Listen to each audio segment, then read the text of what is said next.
I don't cook. I don't do the shopping, and not because I don't enjoy it, because I probably would, but you just can't do it all. So don't try and be that perfect housewife or perfect mother or perfect career woman, because you won't be. Just try and get that balance that works for you, and find techniques that shorten the time.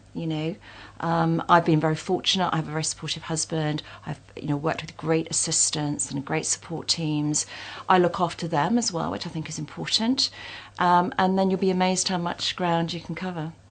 How do I balance my time? I would say that I've put a few rules in place to help ensure that I maintain some connection with home.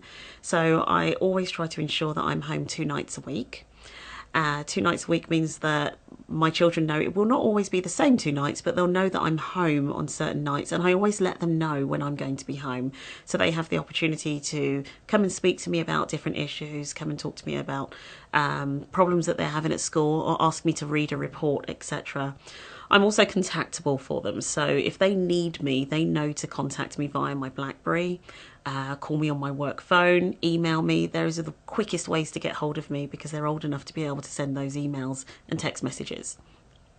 In terms of time with my community work, I try to ensure that everything's booked well in advance. So as long as I've got lots of notice, I can schedule a governor's meeting, the school fete, and maybe a committee meeting to talk about finance budgets for the local school. I can do all of that as long as I know when those meetings are. So pre-planning and forward planning is really important.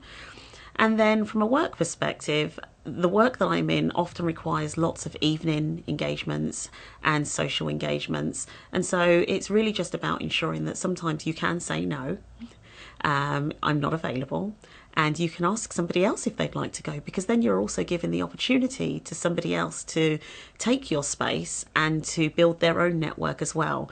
Not every event needs to see me at it, but certainly if I can provide that opportunity to other people that are coming up through industry or who would just like to build their networks naturally, then I try to do that as well.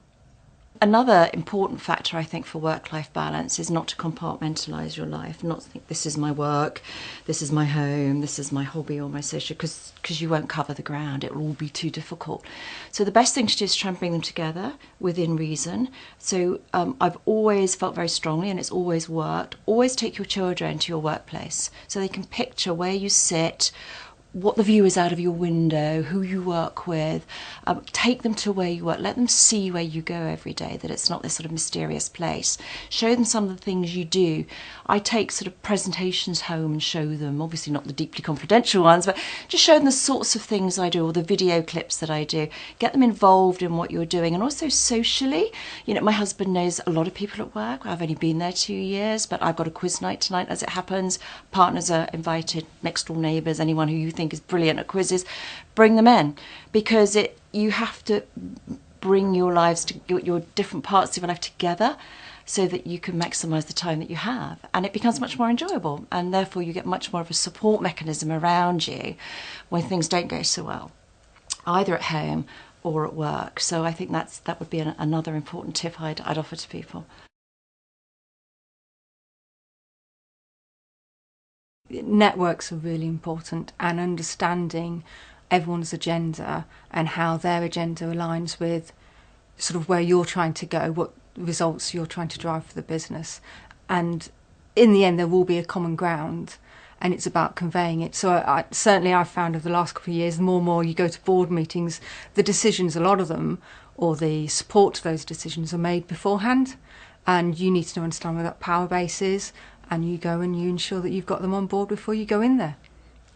And you have a very easy time. And if you haven't done that prep, you don't have an easy time, and you get all the hard questions that you don't want. Sponsors have a great role, but in addition to that, what I've also leveraged is my own networks from within my industry. So I've gone out to people that are more experienced than me in the field that I work in, and people that are less experienced as well, because what's useful is to understand what's new, what the new trends look like, and different ways of thinking. And if I only talk to the people that are as experienced as I am, I may not get that new creative way of looking at developing my own career. So what's been really useful is to keep a network of people that have different experiences, that bring different things to the table, and can really help you to shape the way that you'd like to move your career forward. I see social media as a huge opportunity for professionals and leaders. I think a number of strands to that. I personally use Facebook to stay in touch with people who have worked with me on the basis that you've had a relationship that's been quite social. You've talked about their family, their passions, their holidays, etc. And Facebook is a way to maintain that relationship, particularly if they've moved away from the country or different areas, etc. I invest some time in Facebook, and that's definitely been a useful mechanism. I use Twitter now. That's hard work, but I use Twitter to get a message out there in a way that I, within a smaller practice, wouldn't otherwise be able to do. I don't have a large PR and marketing team, but I can use Twitter to put out a message, and as a result of which I've had opportunities to speak on BBC, Sky and other press opportunities. I can get a message out fairly quickly on a change in legislation or a particular project that I'm working on. I haven't got to wait to write a big article and for that to be signed off in triplicate. I can get straight out there. And I use LinkedIn.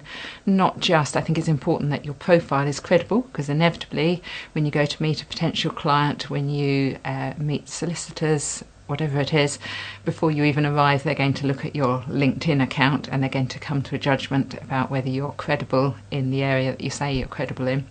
But I also use it to search out potential clients or referrers of business. So I will use the advanced search facility, find a person and reach out to them. And I think reaching out through social media is less intimidating than cold calling. Again, for all three, I can stay in touch with a wider network. I haven't got to spend my whole life on coffees and lunches and things, but I can keep in touch with people. Don't be afraid to take risks. Don't put too much pressure on yourself to make the right decision, because life's fluid, things change. You never know what opportunities are going to come up, and you don't need to worry in this day and age about doors closing, because doors are opening all the time. So from a career perspective, I have always had in my mind milestones. All the way through, there are milestones. And I mentioned that I'd look at my learning curve, which helps me to assess whether I'm mapping to my next milestone. And some of my milestones are sort of age related, or whether I feel that I'm getting to the right level for the amount of experience I've got. And so I guess at the moment I do feel that I've been an FD now for 5-6 years. I've gained an immense amount of experience doing that. I've gone internationally. I've expanded my role, my remit, up to the point that, you know, I'm now sort of deputy to the MD. There's probably not much more that I can gain out of where I am. So I feel my learning curve is starting to drop off a bit. So for me, I can feel that my next milestone is approaching. I also have a next sort of 0 birthday fast approaching as well, which is a bit of a and that's really what drives me. I've just got to keep learning. I've got to keep learning. I'm curious about life. I'm curious about what drives people. I'm curious about what makes businesses work. I'm curious about the impacts of different decisions. I love it all, and I like to keep learning and keep being curious, and I don't want to turn up and not be. If I could give one piece of advice to young women coming through, it's try and project more confidence than you actually feel inside. You know, so you do have to put on a bit of that front, and, you know, all great actresses do that, you know, and sort of watched a recent interview with Helen Mirren, and she said, I still feel nervous every time I go onto a stage or in front of a camera, but you have to project that calm confidence. And so for women, you know, it's about learning how to control your breathing and how to project differently to how you're feeling inside. And I've had lots of experiences where, you know, inside is bubbling up perhaps, but I always say, you know, just have a break, you know, have a washroom moment, you know, go and sort of brush your hair or put your lipstick on or calm yourself down or tell yourself you can do this, because if you couldn't do it, you wouldn't be where you are. So it is about trying to project more confidence than you probably will feel inside. I wouldn't mimic the behaviours that you think are holding you back. I would try and be credible to yourself, adopt your own style, be true to that style, perhaps be a little bit brave. I think sometimes you do get a rebuke and it's tempting to draw back into yourself, but actually if you were a man and you had a rebuke, you would come back even harder, and I think we have to be a little bit more robust. And again, I say sometimes when I feel, oh, that was, I don't feel very comfortable with the response I've had or the rebuke I've had, then I'll go to someone I trust and explain the situation, or maybe they've observed the situation, and just ask them what they think, because I think sometimes it's too easy to take things personally. I think for women in business who are looking to develop their confidence skills, what's really important is they look for support in their organisations or outside of their organisations if they struggle to find it internally.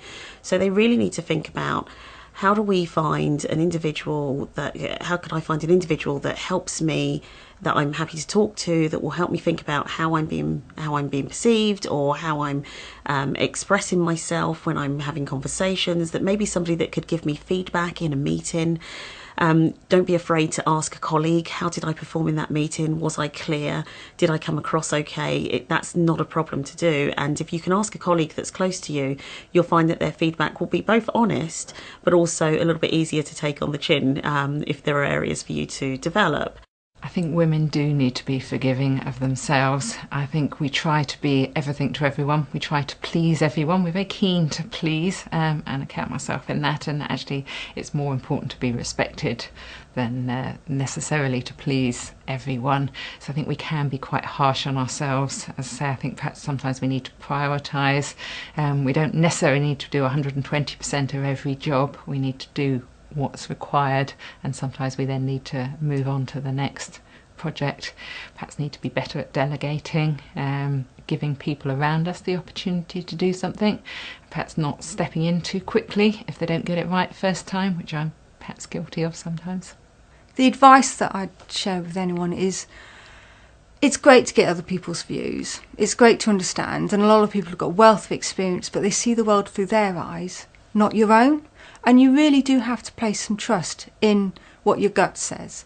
And if you think you can give it a go, and if you think it's going to stretch you, but that's okay, and you're prepared to take the risk and put a bit of effort in, then go with it. Don't let the little voices in your head that nitpick away at that gut good feel. Let it go. Have a go, because I have a strong view that if you don't try, if you don't enjoy life and try a few different things, then you're not really living life. And I think developing a career is a bit about trying new things, and some bits you try and you don't enjoy and you think, well, I've been there, thanks very much, I'll head this way.